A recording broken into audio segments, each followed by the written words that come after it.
श्री पार्वती वल्लभाष्टकम्।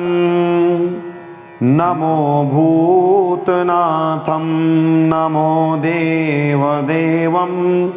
नमः कालकालं नमो दिव्यतेजं नमः कामभस्मं नमः शान्तशीलं भजे पार्वती वल्लभं नीलकण्ठं सदा तीर्थसिद्धं सदा भक्तरक्षं सदा शैव पूज्यं सदा शुभ्रभस्मं सदा ध्यानयुक्तं सदा ज्ञानतल्पं भजे पार्वती वल्लभं नीलकण्ठं। ये श्मशाने शयानो महास्थानवासं शरीरं गजानां सदा चर्मवेष्टं पिशाचादिनाथं पशूनां प्रतिष्ठं भजे पार्वती वल्लभो नीलकण्ठं। फणिनागकण्ठे भुजङ्गाद्यनेकं गले रुण्डमालं महावीरशूरं कटे व्याघ्रचर्मं चिताभस्मलेपं भजे पार्वती वल्लभो नीलकण्ठं। शिरः शुद्धगङ्गां शिवामभागं वियदीर्घकेशं सदा मां त्रिनेत्रं फणिनागकर्णं सदा भालचन्द्रं भजे पार्वती वल्लभं नीलकण्ठं। करे शूलधारं महाकष्टनाशं सुरेशं परेशं महेशं जनेशं धनेशामरेशं ध्वजेशं गिरीशं भजे पार्वती वल्लभं नीलकण्ठं। उदासं सुदासं सुकैलासवासं धरानिर्झरे संस्थितं यादिदेवम् अजं हेमकल्पद्रुमं कल्पसेव्यं भजे पार्वती वल्लभो नीलकण्ठं। मुनीनां वरेण्यं गुणं रूपवर्णं द्विजैः सम्पठन्तं शिवं वेदशास्त्रम् अहो दीनवत्सं कृपालुं शिवं तं भजे पार्वती वल्लभो नीलकण्ठं। सदा भावनाथं सदा सेव्यमानं सदा भक्तिदेवं सदा पूज्यमानं महातीर्थवासं सदा सेव्यमेकं भजे पार्वती वल्लभं नीलकण्ठम्। इति श्री पार्वती वल्लभाष्टकं सम्पूर्णम्। श्री पार्वती वल्लभाष्टकम्। नमो भूतनाथं नमो देवदेवं नमः कालकालं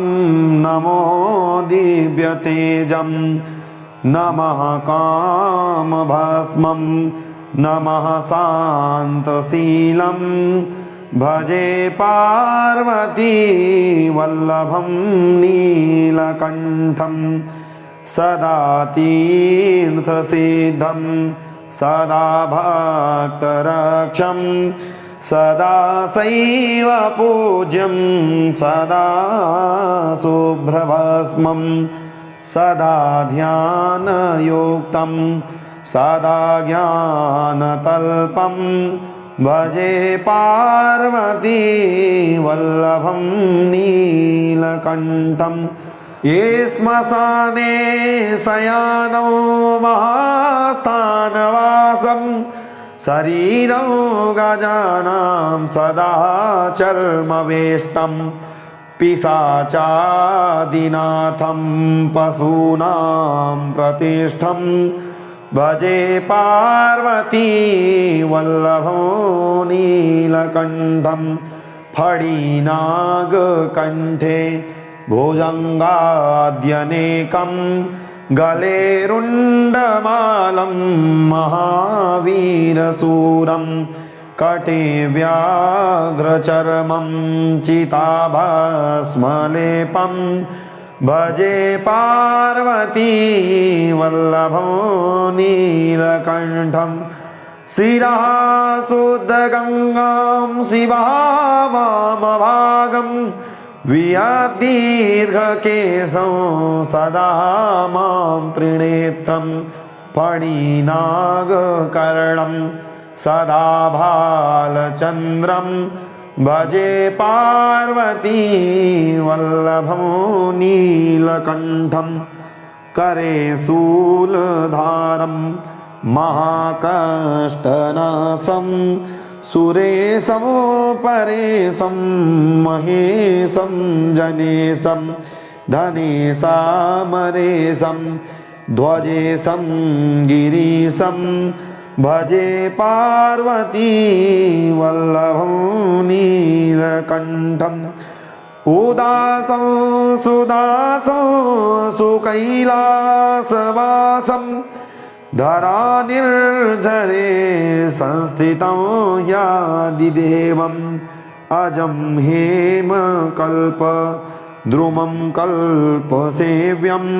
भजे पार्वती वल्लभो नीलकण्ठं मुनीनां वरेण्यं गुणं रूपवर्णं द्विजैः सम्पठन्तं शिवं वेदशास्त्रम् अहो दीनवत्सं कृपालुं शिवं तं भजे पार्वती वल्लभो नीलकण्ठं सदा भावनादौ सदा सेव्यमानं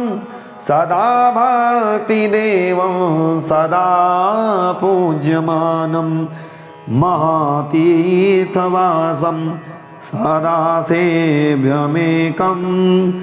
भजे पार्वती वल्लभं नीलकण्ठम् इति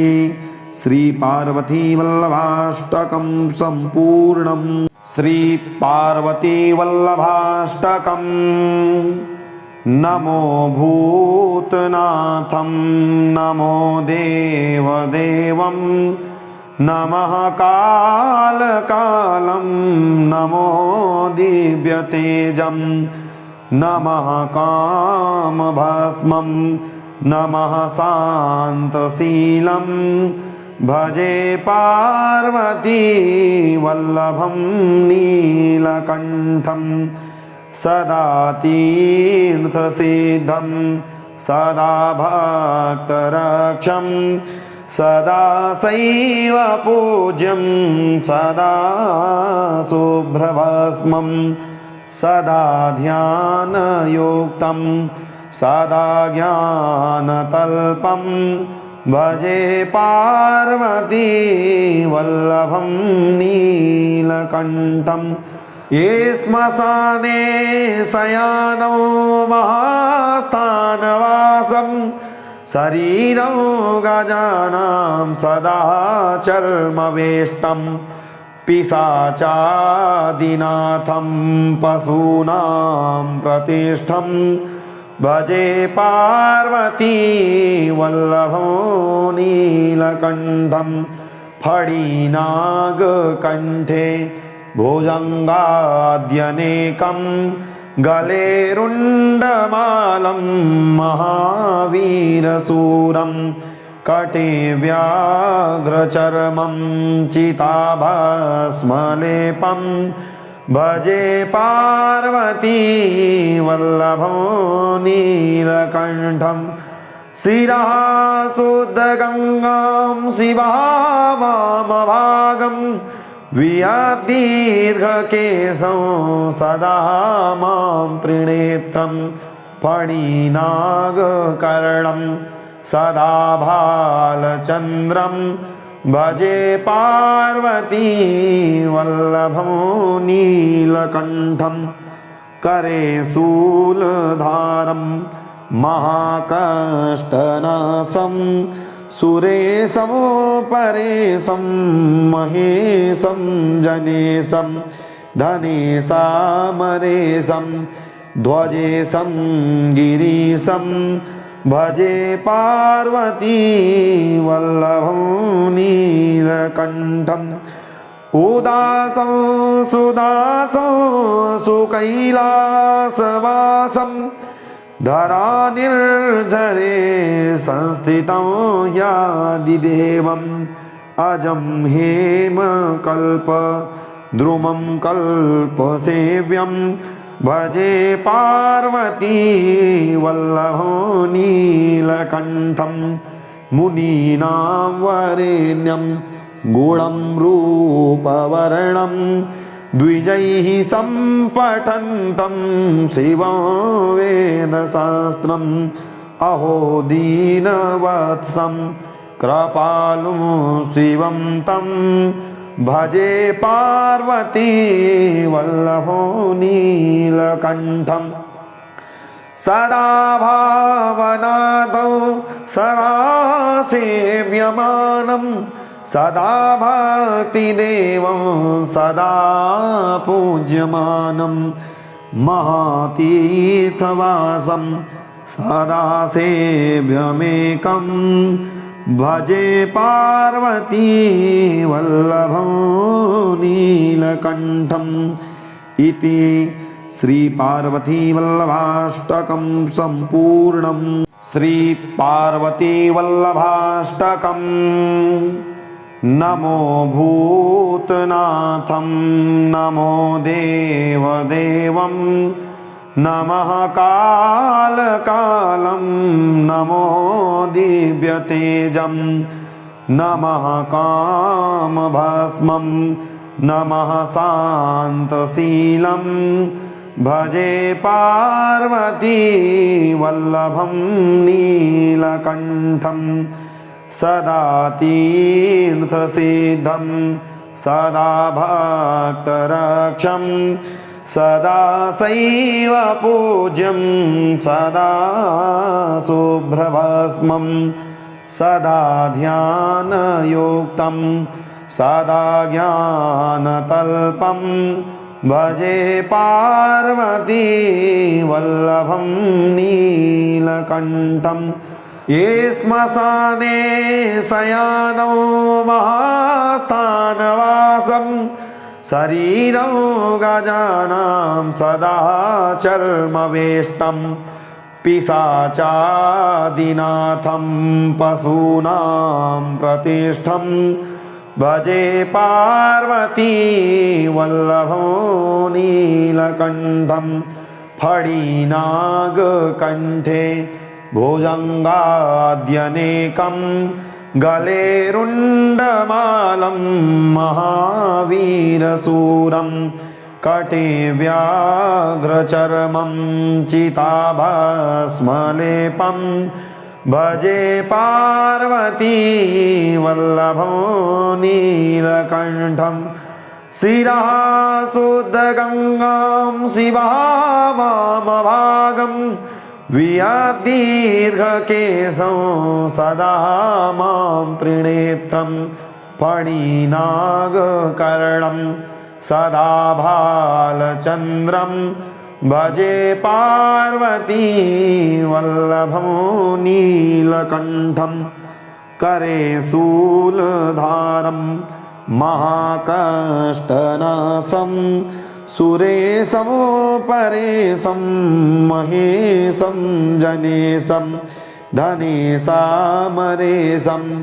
ध्वजेशं गिरीशं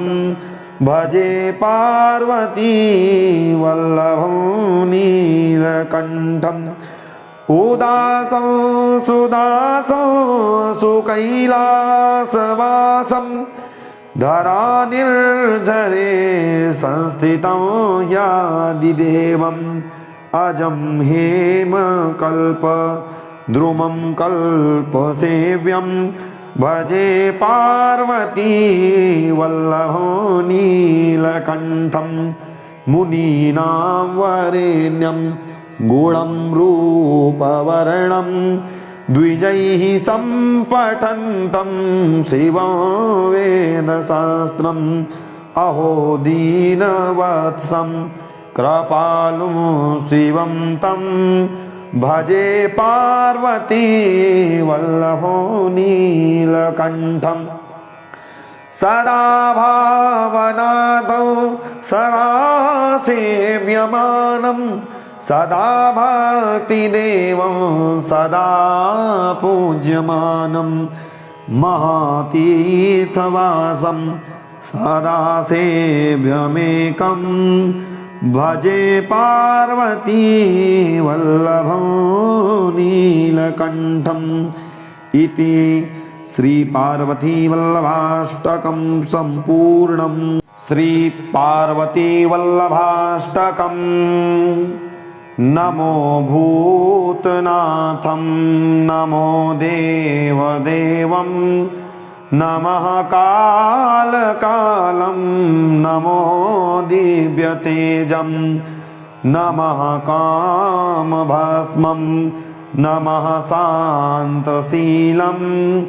भजे पार्वती वल्लभं नीलकण्ठं सदा तीर्थसिद्धं सदा भक्तरक्षं सदा शैव पूज्यं सदा शुभ्रभस्मं सदा ध्यानयुक्तं सदा ज्ञानतल्पं भजे पार्वती वल्लभं नीलकण्ठं ये श्मशाने शयानौ महास्थानवासं शरीरं गजानां सदा चर्मवेष्टं पिशाचादिनाथं पशूनां प्रतिष्ठं भजे पार्वती वल्लभो नीलकण्ठं फणिनागकण्ठे भुजङ्गाद्यनेकं गले रुण्डमालं महावीरशूरं कटे व्याघ्रचर्मं चिताभस्मलेपं भजे पार्वती वल्लभो नीलकण्ठं शिरः शुद्धगङ्गां शिवामभागं वियदीर्घकेशं सदा मां त्रिनेत्रं फणिनागकर्णं सदा भालचन्द्रं भजे पार्वती वल्लभं नीलकण्ठं करे शूलधारं महाकष्टनाशं सुरेशं परेशं महेशं जनेशं धनेशामरेशं ध्वजेशं गिरीशं भजे पार्वती वल्लभं नीलकण्ठम् उदासं सुदासं सुकैलासवासं धरानिर्झरे संस्थितं यादिदेवम् अजं हेमकल्प द्रुमं कल्पसेव्यं भजे पार्वती वल्लभो नीलकण्ठं मुनीनां वरेण्यं गुणं रूपवर्णं द्विजैः सम्पठन्तं शिवं वेदशास्त्रम् अहो दीनवत्सं कृपालुं शिवं तं भजे पार्वती वल्लभो नीलकण्ठम् सदा भावनादौ सदा सेव्यमानं सदा भक्तिदेवं सदा पूज्यमानं महातीर्थवासं सदा सेव्यमेकं भजे पार्वती वल्लभं नीलकण्ठम् इति श्री पार्वती वल्लभाष्टकं सम्पूर्णम्। श्री पार्वती वल्लभाष्टकम्। नमो भूतनाथं नमो देवदेवं नमः कालकालं नमो दिव्यतेजं नमः कामभस्मं नमः शान्तशीलं भजे पार्वती वल्लभं नीलकण्ठं सदा तीर्थसिद्धं सदा भक्तरक्षं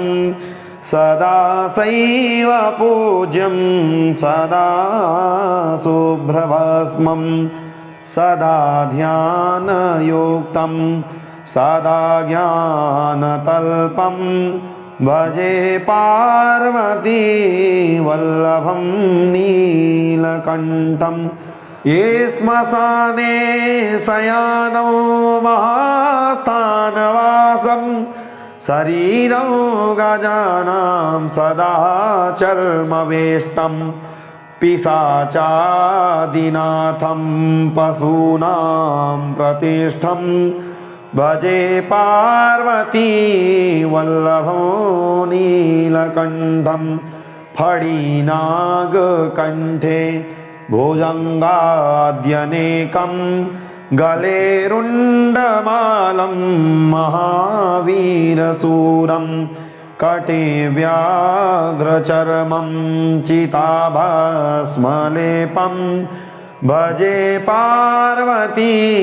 वल्लभो नीलकण्ठं शिरः शुद्धगङ्गां शिवामभागं वियदीर्घकेशं सदा मां त्रिनेत्रं फणिनागकर्णं सदा भालचन्द्रं भजे पार्वती वल्लभं नीलकण्ठं करे शूलधारं महाकष्टनाशं सुरेशं परेशं महेशं जनेशं धनेशामरेशं ध्वजेशं गिरीशं भजे पार्वती वल्लभं नीलकण्ठम् उदासं सुदासं सुकैलासवासं धरानिर्झरे संस्थितं यादिदेवम् अजं हेमकल्पद्रुमं कल्पसेव्यं भजे पार्वती वल्लभो नीलकण्ठं मुनीनां वरेण्यं गुणं रूपवर्णं द्विजैः सम्पठन्तं शिवं वेदशास्त्रम् अहो दीनवत्सं कृपालुं शिवं तं भजे पार्वती वल्लभो नीलकण्ठम् सदा भावनादौ सदा सेव्यमानं सदा भक्तिदेवं सदा पूज्यमानं महातीर्थवासं सदा सेव्यमेकं भजे पार्वती वल्लभं नीलकण्ठम् इति श्री पार्वती वल्लभाष्टकं सम्पूर्णम्। श्री पार्वती वल्लभाष्टकम्। नमो भूतनाथं भूतनाथं नमो देवदेवं नमः कालकालं नमो दिव्यतेजं नमः कामभस्मं नमः शान्तशीलं भजे पार्वती वल्लभं नीलकण्ठं सदा तीर्थसिद्धं सदा भक्तरक्षं सदा शैव पूज्यं सदा शुभ्रभस्मं सदा ध्यानयुक्तं सदा ज्ञानतल्पं भजे पार्वती वल्लभं नीलकण्ठं ये श्मशाने शयानो महास्थानवासं शरीरं गजानां सदा चर्मवेष्टं पिशाचादिनाथं पशूनां प्रतिष्ठं भजे पार्वती वल्लभो नीलकण्ठं फणिनागकण्ठे भुजङ्गाद्यनेकं गले रुण्डमालं महावीरशूरं कटे व्याघ्रचर्मं चिताभस्मलेपं भजे पार्वती वल्लभो नीलकण्ठं शिरः शुद्धगङ्गां शिवामभागं वियदीर्घकेशं सदा मां त्रिनेत्रं फणिनागकर्णं सदा भालचन्द्रं भजे पार्वती वल्लभं नीलकण्ठं करे शूलधारं महाकष्टनाशं सुरेशं परेशं महेशं जनेशं धनेशामरेशं ध्वजेशं गिरीशं भजे पार्वती वल्लभं नीलकण्ठं उदासं सुदासं सुकैलासवासं धरानिर्झरे संस्थितं यादिदेवम् अजं हेमकल्प द्रुमं कल्पसेव्यं भजे पार्वती वल्लभो नीलकण्ठं मुनीनां वरेण्यं गुणं रूपवर्णं द्विजैः सम्पठन्तं शिवं वेदशास्त्रम् अहो दीनवत्सं कृपालुं शिवं तं भजे पार्वती वल्लभो नीलकण्ठं सदा भावनादौ सदा सेव्यमानं सदा भक्तिदेवं सदा पूज्यमानं महातीर्थवासं सदा सेव्यमेकं भजे पार्वती वल्लभं नीलकण्ठम् इति श्री पार्वती वल्लभाष्टकं संपूर्णम्। पूरा वीडियो देखने के लिए धन्यवाद। यदि चैनल में नए हैं तो चैनल को सब्सक्राइब अवश्य करें, साथ ही बेल आइकन प्रेस करें एवं कमेंट बॉक्स में अपनी राय अवश्य दें। मिलते हैं अगली वीडियो में, तब तक के लिए जय श्री कृष्ण, जय श्री राधे।